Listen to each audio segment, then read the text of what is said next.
The following is part of a collection of interviews conducted by El Grupo Elron, a non-profit group dedicated to eradicating false concepts in all fields of knowledge through the teachings of the Ascended Masters of Light, via medium, Jorge Raul Olguin.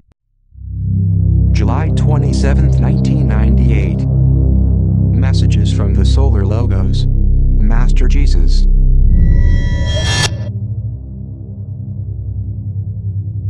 Is there an entity that will give a message? My brethren, sometimes it's so hard to spread the word because there are few receivers from the other side, not in the sense of quantity but in the sense of understanding. Few receivers does not mean ears that don't listen, but few people who understand. Is this the Master Jesus is communicating? That's right. I have transmitted the word on countless occasions. Many times there were divisions, but I already announced that. Many times there were crises, but I foretold that. Sometimes schisms. Sometimes rebellions. I'm not a friend of transgressions. I am friend of nonconformity, which is not the same thing. Why nonconformity? Am I encouraging that you do not agree with what the Father gives us? No, but there are nuances. Somehow, a brother can be happy with his life. He can be a farmer who has his wife, children and animals. However, that person can be in disagreement with his life, because instead of having 10 employees, he would like to have 100 employees.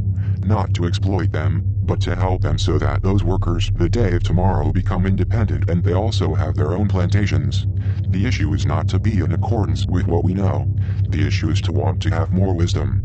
But that wisdom is not going to fall on deaf ears if it's applied and if that knowledge is implemented for service by man for mankind.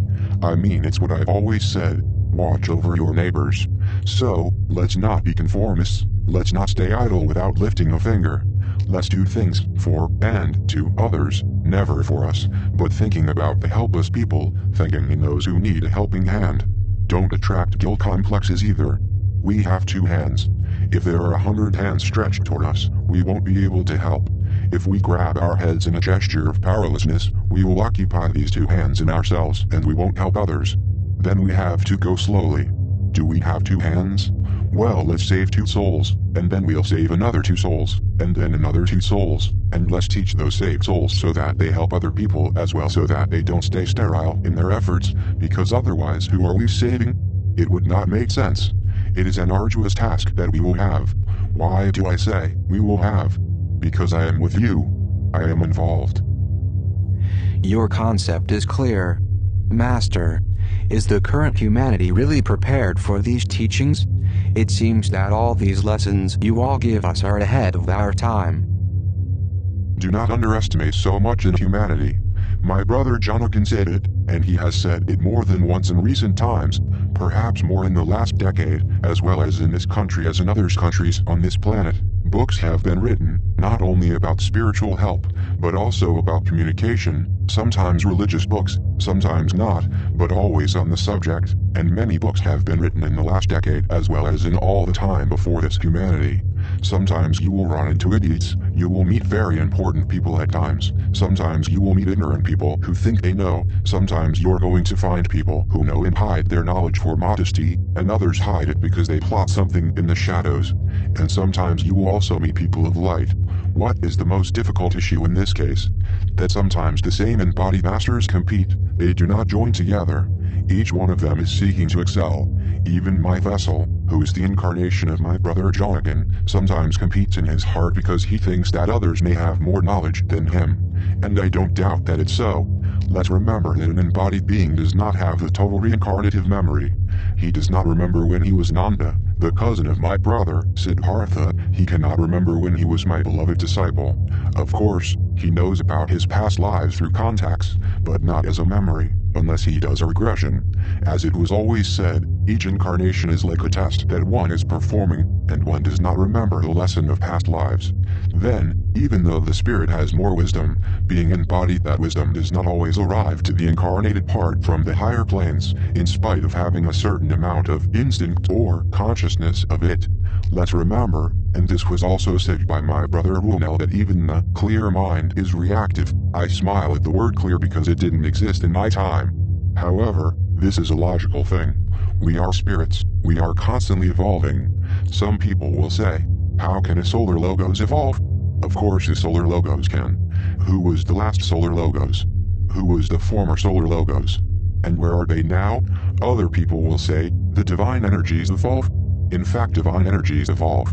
The time will come when the divine light that is flooding me will finish its evolution. It merges with the creator and another will be the dimensional logos, because it will have another mission. Another issue, which is important to remark, is related to the rivalry between human beings.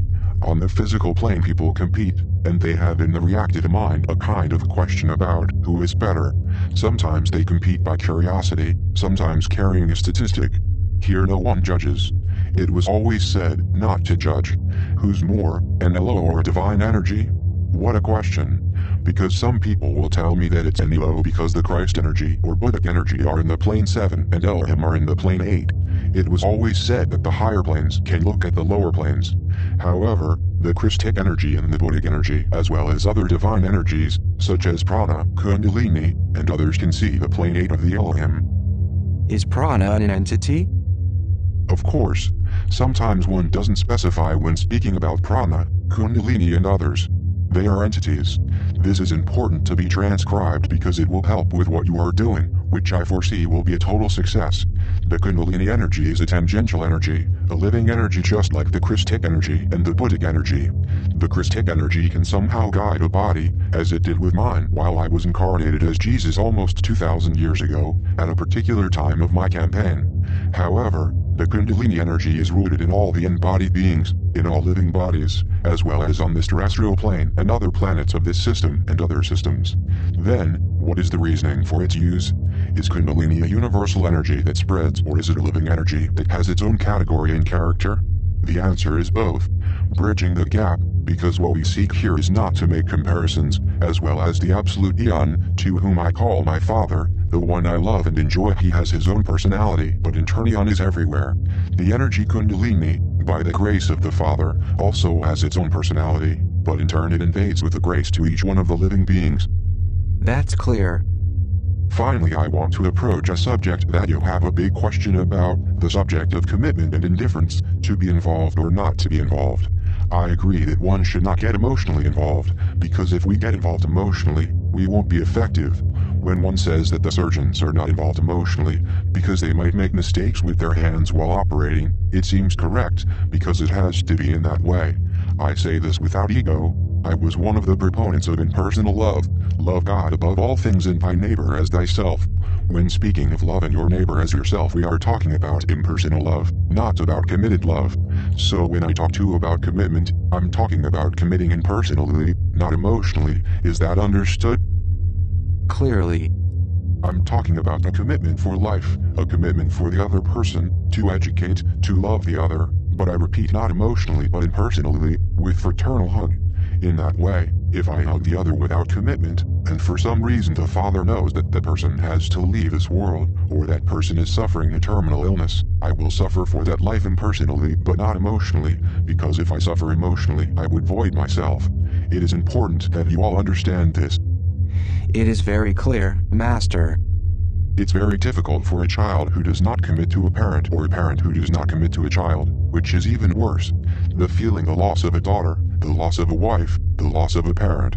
Of course, you will have a pain, an internal tear. However, the more we learn to live in an impersonal way, the more we are going to realize that it is the law of life and our suffering will be less and we won't be void.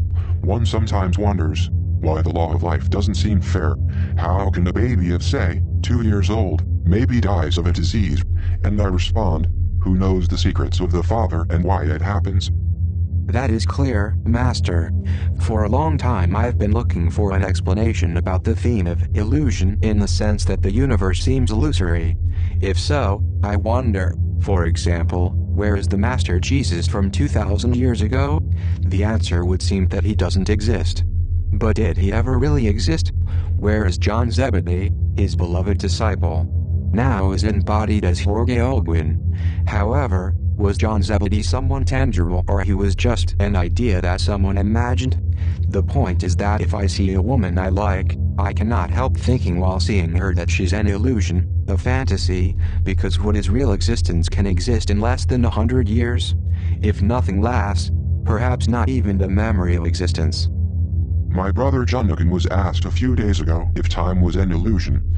Jonathan, my brother, said, "No, time is not an illusion because time is something tangible that animates the universe."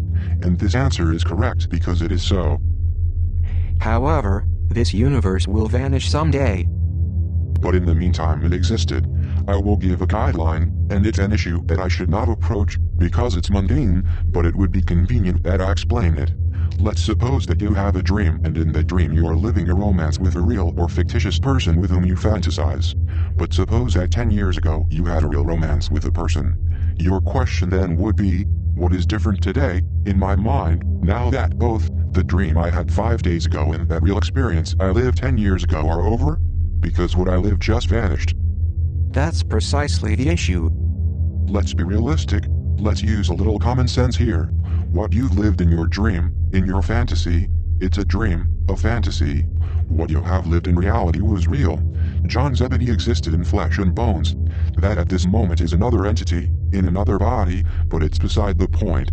On the contrary, Jonathan, who is the entity that embodied in the past in Ananda and John Zebedee, now is embodied in this vessel, and it's more evolved than in previous incarnations, because he has the wisdom of those 2 incarnations plus this one. I understand. Ananda and John Zebedee did not disappear, but they are added to the current Jonathan. You have understood the concept. The current Jonathan has the 3 wisdoms, and if this embodied being, who now is my vessel, has the cunning, I say cunning not in the sense of malice, but in the sense of knowing how to use wisdom effectively in the shortest time and with the least effort, he would know how to reconcile everything, and he will have the light of the 3. Isn't this a beautiful thing to transmit to the others? Now, if this brother of mine does not vibrate in resonance with me and he falls prey to his reactive mind, then he will not be able to enlighten anyone and he will fail in his mission. And I tell you this in confidence, write it down if you like. He can even drag me down.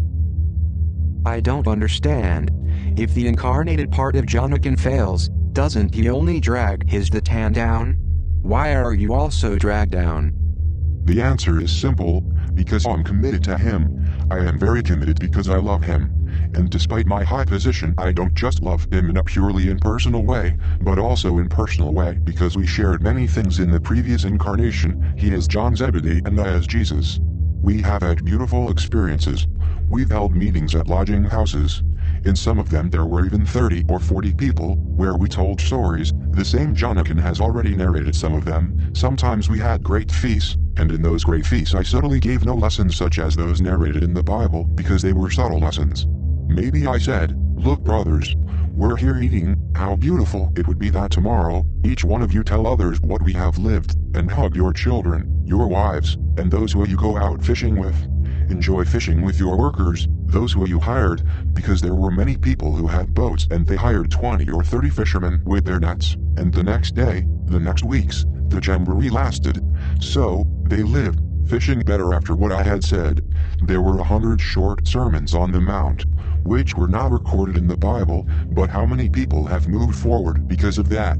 Of course, the biblical words have been recorded, but in small measure. There are some Gospels now that are called Apocrypha, which are real. What you need to do in order to differentiate what is real and what is unreal is to use your common sense. Understand that. I'm appalled when I'm depicted in some Gospels as a cruel creature when I was a child. That is not true. Notice that the original Jesus, before being invaded by the Christ energy, was a cautious being, a being that paid attention to others, trying not to speak. Perhaps I was even, from the age of 12 years old, a little arrogant. You'll wonder, was Jesus arrogant? Of course, don't forget that I didn't have the memory from past incarnations. Now it's not the time to reveal them, but I had a little dose of arrogance. But that dose of arrogance helped me to confront those great teachers of the temple. If I had not had that arrogance, some stories wouldn't have transcended. I confronted the teachers of 40 to 50 years old in equal terms, and I have beaten them, not to humiliate them, because I never had the intention to humiliate anyone, but to teach them better. Did you defeat your ego completely later on in the desert? Correct. But it was necessary somehow to defeat them, so that when feeling humiliated they learn. Do you mean that in certain circumstances, a well-applied dose of arrogance can be useful? Of course. I want that this message be recorded in the right way so that finally, when these messages be disseminated, everyone can understand its true meaning. Then, commitment is worthwhile, but without involving the emotional part, because otherwise you all will suffer, and if one suffers, then one stops serving and one is no longer useful. I have suffered for others, but not for the pain of others, but for their ignorance, because if they defeat their ignorance, they also defeat their suffering. This was said a long time ago by my brother Siddhartha, always stressing that the primary evil is ignorance. There is a question I wanted to ask for a long time, and I believe that if there is an answer, only you could give it to me. Is the Absolute, the Father, Eon the last one, or is there someone else? The question aims to find out if the Absolute or the Father is simply a smaller entity and there is another entity embracing everything, and once we merge with Eon, the evolution goes on to that other entity in the same way.